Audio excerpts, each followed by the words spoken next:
निर्विघ्नं कुरु मे देव सर्वकार्येषु सर्वदा। और एक दिन मेरी माँ को उस स्थान पर काम मिला जिस घर में कोई महाराज जी आए थे। महाराज, वहां पर कथा का आयोजन हो रहा था। कोई संत वहां पर अपना चातुर्मास करना चाहते थे और सब तैयारी होने लगी। माँ भी बहुत व्यस्त हो गई और मैं कुतूहल से देखता था कि क्या हो रहा है। कुछ मंच बनाया गया, सारे सुंदर फूलों से उस प्रांत को सजाया गया, गोबर से लेपन किया गया, सुंदर रंगोली डाली गई, कई दीप मालाएं सजाई गई। महाराज, मुझे तो बड़ा उत्साह हुआ और मैंने देखा एक दिन एक संत महात्मा अनेक शिष्यों के साथ वहां पर आए और नित्य प्रति वो ऊपर बैठकर कुछ बोलते और सारे लोग सुनते थे। तो कुछ कन्हैया कन्हैया के बारे में बोलते। एक दिन मैंने सुना कि वो कहने लगे, अरे कन्हैया तो अपने मित्रों से इतना प्रेम करता है कि माखन चोरी करके पहले अपने मित्रों को देता है, फिर खुद खाता है। कन्हैया पहले वानरों को खिलाता है। ऐसे जब मैंने सुंदर सुंदर कथाएं सुनी तो मेरा मन उस ओर आकर्षित हुआ। महाराज, मैं अब खेल कूद छोड़कर कब उस प्रांगण में जाकर बैठने लगा, मुझे तो समझ में भी नहीं आया। मुझे लगता मैं आगे जाकर बैठूं, मैं ध्यान से सुनूं, लेकिन महाराज मुझे लोग आने नहीं देते थे। अरे जा पीछे बैठ, दासी पुत्र है। लेकिन महाराज जी ने देखा कि मैं कितनी श्रद्धा से सुनता हूँ, मैं सुनना चाहता हूँ, तो उन्होंने मुझे प्रेम से बुलाया, कहा बेटा आओ सामने बैठ जाओ। अब मैं रोज सामने बैठा और उस कृष्ण की कथा सुनता।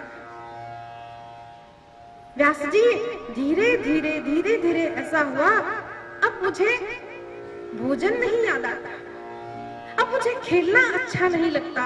मैं तो बार बार कन्हैया कन्हैया कन्हैया का ही चिंतन करते, रोज ध्यान से कथा सुनता, रोज सोचता मुझे कन्हैया कब मिलेगा, कब मुझे उसका दर्शन होगा।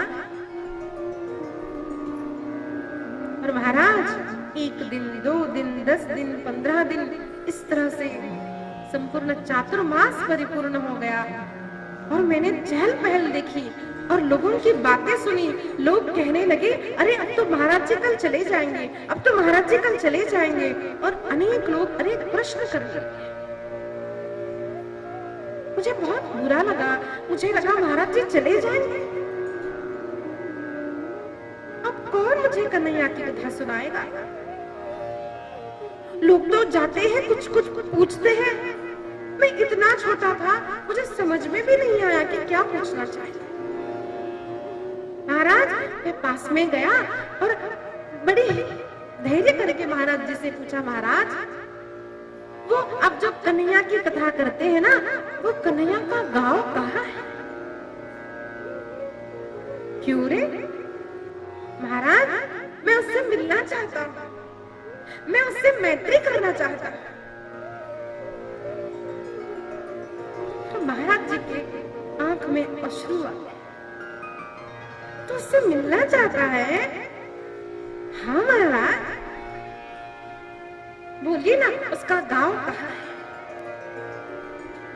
और महाराज जी ने कहा, अरे उसके गांव जाने की आवश्यकता नहीं है,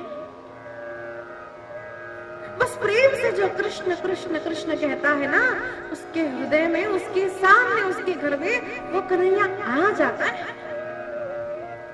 अच्छा, तो क्या बोलना चाहिए?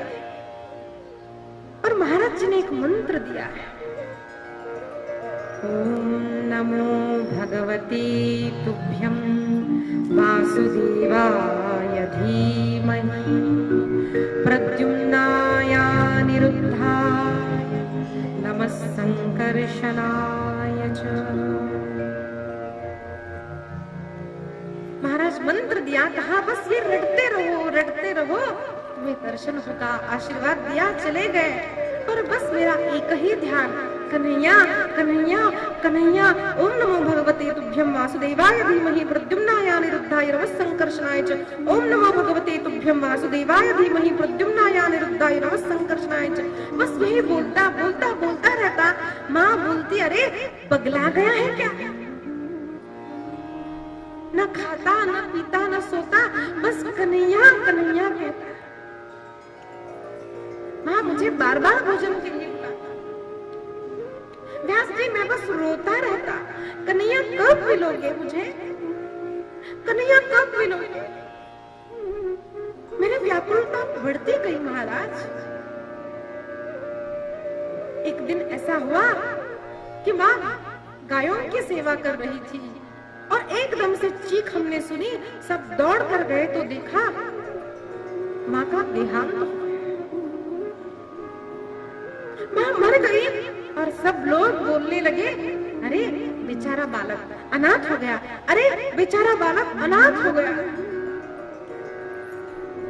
और मैंने सोचा मैं अनाथ नहीं, अरे मैं तो सनाथ हूँ। अरे जिसने भगवान की शरण ग्रहण की है वो अनाथ कैसे हो सकता है? सच्चा सनाथ तो मैं हूँ। भले ही हम समझते हैं हमारे माता पिता, हमारा धन, हमारी संपत्ति, हमारा पति, हमारी पत्नी हमारा रक्षण करेंगे, लेकिन हमने आज कोरोना काल में देखा है मैं मेरा कहने वाला संपूर्ण परिवार चला गया और व्यक्ति हतबल रह गया, कुछ नहीं कर पाया। शक्ति काम आई, धन काम आया, सत्ता काम आई, विद्या काम आई, कुछ नहीं, सब चला गया। इसलिए ऐसा मत समझना कि मेरा परिवार है तो मैं सनाथ हूँ। अरे सच्चा सनाथ वही है वो जो भले ही ब्रह्मचारी हो, जो भले ही सन्यासी हो, जिसका भले परिवार हो या अथवा न हो, जिसके सिर पर सद्गुरुदेव का हाथ है, जिसके सर पर भगवान का हाथ है ना, वही सच्चा सनाथ है।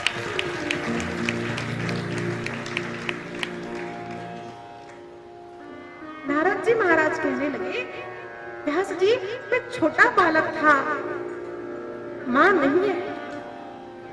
पर मेरे मन में ऐसा हुआ, कोई बात नहीं, माँ तो बार बार मुझे जप नहीं करती। कुछ भी हो गया ना, भक्त उसको भगवान की अनुकूलता समझते हैं। कोई बात नहीं। अखंड कन्हैया कन्हैया कन्हैया करते हुए संपूर्ण आयुष्य निकलता जा रहा था। मन मन घूमते वृक्षों से पूछते, कन्हैया कन्हैया तुम कहाँ हो? और एकाएक एक दिन सुंदर प्रकाश सामने आया, नीलमणि का, सुंदर घुंघराले भगवान की अलके है, सुंदर स्वरूप है, सुंदर नासिका है। छोटा सा कन्हैया अपने हाथों में बंसुरी धारण किए हुए है, हाथों में सुंदर कंकण धारण करे हुए है, स्मित हास्य है, ललाट में सुंदर चंदन का तिलक है,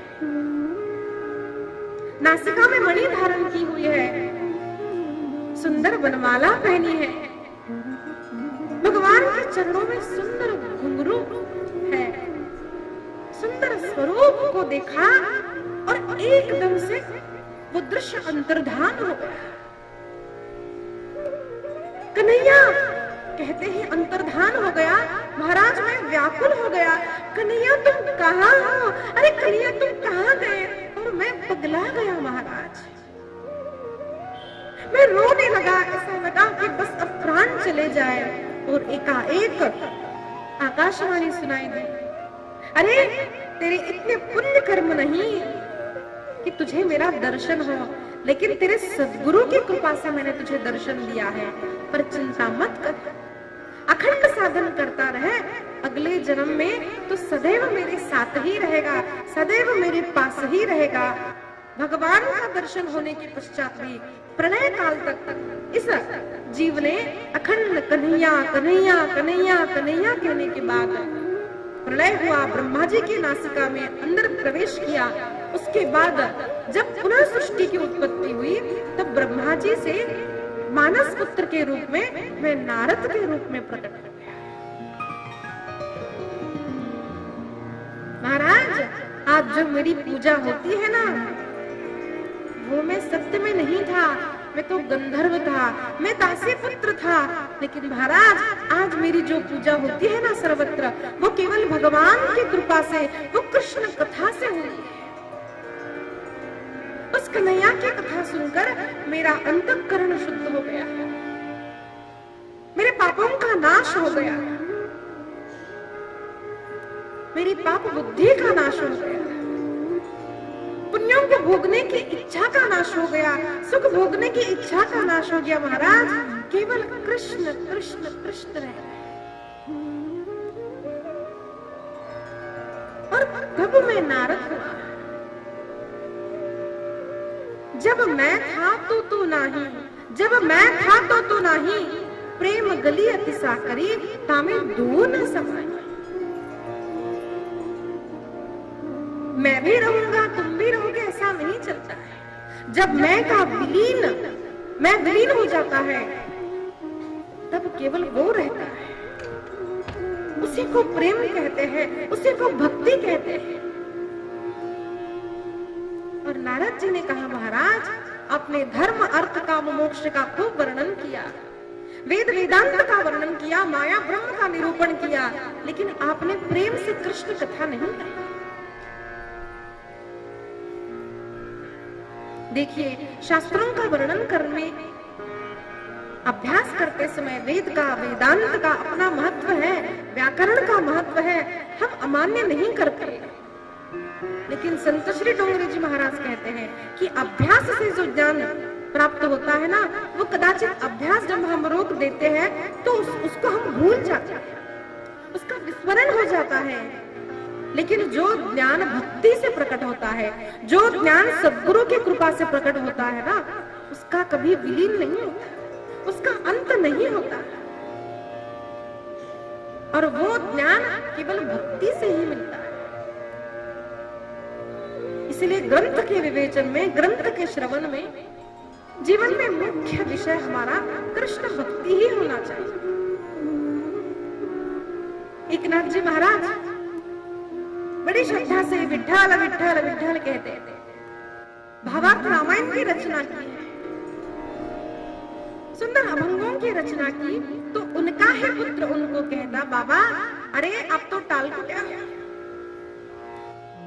बस ताल बजाते रहते हो, विठ्ठल विठ्ठल करते रहते हो, जरा माया का निरूपण करो, जरा ब्रह्म का निरूपण करो। लेकिन कलयुग के संतों ने हमें वर्णन किया, अरे ये सब नहीं, केवल कृष्ण प्रेम करो और कृष्ण प्रेम ही बांटते रहो। कृष्ण प्रेम में सब कुछ है, कृष्ण प्रेम में ज्ञान है, कृष्ण प्रेम में वेदांत है, सब कुछ कृष्ण प्रेम में ही आता है। आप ऐसे ग्रंथ की रचना कीजिए जिसमें कृष्ण प्रेम प्रधान हो। और चतुश्लोकी भागवत का वर्णन किया। यहाँ वर्णन आता है कि उत्तम पुस्तक कौन सा है।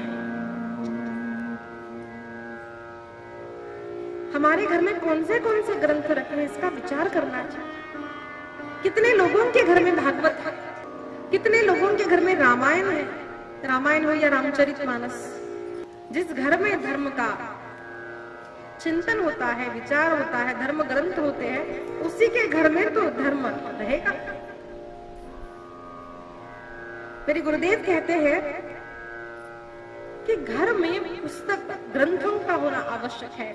एक मोहणा है, miss me but by a book. एका वेळेस जेवू नका तुम्ही, पण घरामध्ये सद्ग्रंथ आणून ठेवा।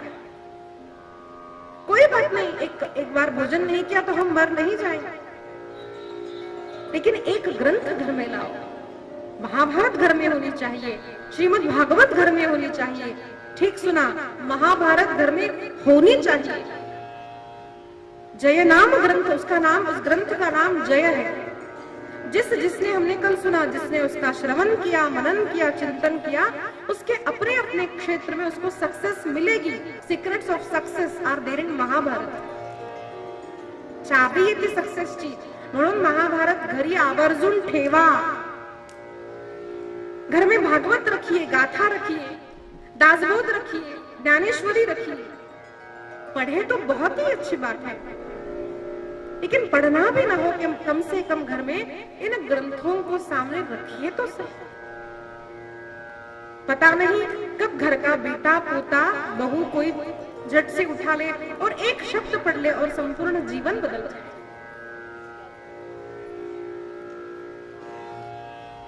कोई फिल्मी मैगजीन हम देखें तो हमारे मन की अवस्था कैसी होती है।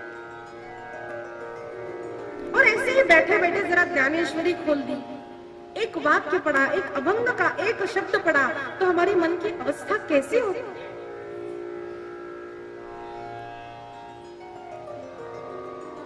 इसलिए अच्छा पुस्तक कौन सा है? अब बच्चों से पूछा जाए तो बच्चे कहेंगे जिस पुस्तिका में कलरफुल चित्र है, अच्छे रंग बिरंगे चित्र है, वो हमको अच्छी लगती है। दुकानदार से पूछा भाई ये लू कि वो लू, कौन सी पुस्तक अच्छी है? अब वो देखेगा जिसमें कमीशन ज्यादा मिलती वो पुस्तक अच्छी। सब अपने अपने तरीके से बताएंगे। किसी से पूछा भाई सबसे अच्छी पुस्तक कौन सी है, तो सबसे अच्छी ना पासबुक अच्छी है।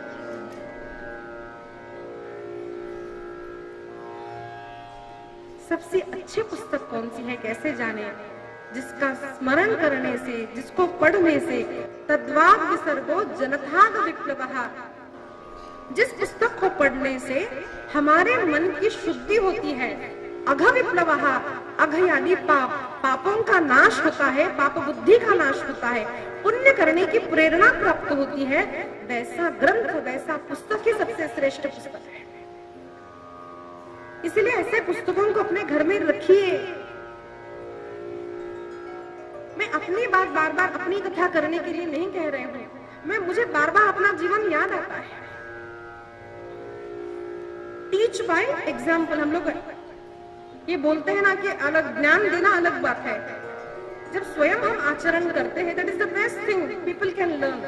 मैं करती हूँ ये मैं बोलना चाहती हूँ। हमारे घर में जो भी ग्रंथ है, अभी तो बहुत है, लेकिन जो भी ग्रंथ हमारे घर में आए उसका एकमात्र कारण मेरे पिताजी है। अब हम लोग वो पढ़ते नहीं थे, मैं सच्ची बात बोलती हूँ, हम लोग बच्चे पढ़ते नहीं थे उसको। और हमारा एक छोटा सा ऐसा कॉर्नर था टेप रिकॉर्ड का, ऊपर टेप रिकॉर्ड, उसमें 2 शेल्फ थे, तो ऊपर सारे फिल्मी गीतों की कैसेट, तब कैसेट होती थी। और हम सबको डांस करना बहुत अच्छा, हम सब भाई बहन सब डांस करते घर में। तो बच्चे तो डांस पसंद नहीं करते, हम लोग डांस, वो नीचे डोंगरी जी महाराज जी की कैसेट रखी हुई होती। तो पिताजी कभी कभार श्रीशैलम से आते तो हमको गुस्सा करते, और देखो नीचे का शेल्फ कितना गंदा हो गया, वो ऊपर नीचे गिरी है, ऐसी वैसी पड़ी है, और ऊपर की जो फिल्मी गीतों की ना वो एकदम ठीक से रखी हुई है, क्योंकि हम लोग वो सुनते थे। अब वो नीचे क्या है हमको पता भी नहीं था। अब पिताजी वो कभी कभार सुनते थे वहां पर बैठ कर, ओम नमो, उनका आवाज सुनते हमको डर लगता था। कई सारे बच्चे डर भी जाते, उनका आवाज कैसेट में रिकॉर्डिंग ठीक नहीं, तो डोंगरी जी महाराज का आवाज हमको लगता है क्या सुन रहे पिताजी, बहुत छोटे छोटे थे। तो उनका आवाज सुन करके हम धीरे धीरे जब बड़े हुए, बचपन में सुनते नहीं थे, माँ पिताजी पूजा करते हम भी पूजा करते थे, हम भी आरती गाते थे, घर में रोज माँ की घंटी सुनकर हम उठते थे। लेकिन हमने कभी सत्संग ऐसा ले गए तो कीर्तन में गए, सो गए, ऐसा जीवन था। लेकिन मैं अपने जीवन की बात बताती हूँ। मैं 8th स्टैंडर्ड में थी, 98। तो तब कुछ स्कूल में ऐसा कुछ झगड़ा हो गया कुछ बच्चों के साथ, फिर मेरी तबीयत बिगड़ गई थी 9th क्लास में, तो सर्वाइकल रिप था मुझे, तो तब पता नहीं था, मैं बहुत रोती थी तब। पीठ में दर्द होता है, पीठ में दर्द होता है, बहुत पढ़ाई करने वाली बच्ची, अब मैं पढ़ाई नहीं कर पा रही हूँ, मैं बहुत रोती थी कि क्यों दर्द होता है। मैं father took me to different specialist, children specialist के पास लेके गए, बोलते कोई बात नहीं, ये बच्ची तो पढ़ती है ना, आँख के नीचे काला भी, बहुत पढ़ती थी मैं, तो टॉप आती थी स्कूल में, पढ़ती है ना, हो जाता है, तो बस जूस पियो, ये करो। तो इतना दर्द होने लगा, 9th में मार्क्स जितने आने चाहिए थे उतने नहीं आए, कम आए, मैं एक तरह से डिप्रेशन में चली गई। 10th क्लास में भी मेरी स्थिति वैसी ही थी। तो मैं बार बार, मेरा चिंतन ये होने लगा कि आज मेरे पास पैसे हैं, माँ पिताजी है, लेकिन मेरे इस दुख का कारण दूर नहीं कर पा रही हूं। बहुत रोती थी, क्यों मिला ये मानव शरीर। Those questions raised in my mind, मैं सोचने लगी क्यों मिला मुझे जीवन, क्या मैं इसको दूर नहीं कर सकती। मुझे बचपन से एक ख्वाहिश थी कि मैं डॉक्टर बनूं, क्योंकि मैंने बहुत छोटी अवस्था 2nd क्लास या 3rd क्लास में मैंने एक सीरियल देखा था जिसमें देखा कि एक गरीब औरत है, मुझे अपना कमरा वो सभी याद है अभी भी, कि उसमें वो औरत पैसे नहीं दे पा रही थी, तो डॉक्टर ने कहा पैसे नहीं है तो अपना मंगलसूत्र निकालो। उसने कहा मैं कैसे निकालूं, तो वो निकालते हुए रो रही थी। तब मेरे मन में एकदम आया कि मैं डॉक्टर बनूंगी और गरीबों की सेवा करूंगी, मेरे मन में बचपन से था। तो मुझे लगा डॉक्टर बनना है, लेकिन मैं खुद की ट्रीटमेंट नहीं कर पा रही हूँ, how will I treat others, दूसरों को मैं कैसे ट्रीट करूंगी। तो तब मैंने धीरे धीरे पुस्तकों को पढ़ना, घर में जो पुस्तकें थी, सुख को कैसे प्राप्त करें, सच्चा सुख कहाँ है, ऐसे गीता प्रेस की पुस्तकें, सुख, I was searching for happiness. सब कुछ है, देखने के लिए बड़ा घर है, माता पिता है, देखने के लिए सो कॉल्ड ब्यूटीफुल बॉडी है, पर दर्द है, इतना दर्द में सहन नहीं। तब मैंने पुस्तकें जो निकाली, तब मेरे जीवन में अध्यात्म का चिंतन आरंभ हुआ। How could I do that, क्योंकि घर में पुस्तकें उपलब्ध थी। तब से मैंने जो डोंगरे जी महाराज की कैसेट सुनी, इतना परिणाम मेरे मन पर हुआ कि मेरे मन से वो डॉक्टर बनने का भूत निकल गया। बस कुछ नहीं, अब जीवन तो केवल कृष्ण को ही समर्पित करना है, जो सच्चे दुख को दूर करने वाला है। इतनी शांति मुझे उस कथा से प्राप्त होने लगी, धीरे धीरे धीरे अब लगा बस कृष्ण को ही प्राप्त करना। How could that happen, because घर में पुस्तकें पहले से थी, उनको पढ़ा, धीरे धीरे जीवन बदलने लगा। पाप क्या है, पुण्य क्या है, गुरुजी के पास जाने लगी तो इतनी बड़ी पर्चियां निकल जाती, धर्म क्या है, राम कौन है, फिर कहा दैट क्वेश्चंस राइज्ड। मैं क्यों बोल रही हूँ ये, मैं अपने विषय में नहीं, ये अपने बच्चों के साथ तब होगा जब आपके घर में ये पुस्तकें रखी जाएगी, जब अपने घर में सत्संग होगा, जब आप उन्हें सत्संग ले जाएंगे, देन क्वेश्चन से ही आंसर मिलता है। प्रश्न नहीं तो उत्तर नहीं, प्रश्न नहीं तो ग्रंथ नहीं, प्रश्नों का उत्तर ही ग्रंथ है। So let the questions rise, अपने बच्चों को ये प्रश्न आने दीजिए। मैं हर दिन ये बोलूंगी, युवा बच्चों को लेके आइए, छोटे बच्चों को लेके आइए, उनको सुनने दीजिए। तो ये जीवन में परिवर्तन अच्छे पुस्तकों से होता है। हम जो कहते हैं सत्संग करना चाहिए, सत्संग कितने प्रकार का होता है, अच्छे लोगों का संग। अब बार बार तो हमारे गांव में संत आएंगे, घर पर आएंगे, ऐसा नहीं होगा। सभी घर वाले या अथवा बाहर के मित्र अच्छे होंगे, ऐसा नहीं होगा। तो सबसे बेस्ट सत्संग कहा गया है, ग्रंथों का। बेस्ट बुक्स, सुबह हो, रात हो, शाम हो, घर में हो, बाहर हो, जहां बैठो अच्छा पुस्तक निकाला और एकदम मन को शांति मिली। इतना अच्छा अब हमारा मित्र दूसरा कोई नहीं है जितने पुस्तकें हैं। इसीलिए मैं क्यों कह रही हूँ इतना बार बार कि आज ही आप ये निर्णय लें कि कल तक सारी पुस्तकें मेरे घर में आनी चाहिए, कि घर में सदग्रंथों का होना आवश्यक है। अस्तु। तो नारद जी ने जैसे ही कहा, व्यास जी महाराज ध्यान में चले गए और नारद जी आगे तक गए तब उनका ध्यान टूटा और उन्होंने देखा नारायण नारायण करते हुए नारद जी चले गए। तब उन्होंने चतुश्लोकी भागवत का ध्यान करते हुए समाधि भाषा में सोचा नहीं यहाँ क्या लिखूं, वहां क्या लिखूं, ये शब्द ऐसा नहीं है। समाधि में बैठ गए, भगवान का चिंतन करने लगे और जैसा जैसा जो दिखने लगा वो सभी जो रचना हुई है वही श्रीमद् भागवत है।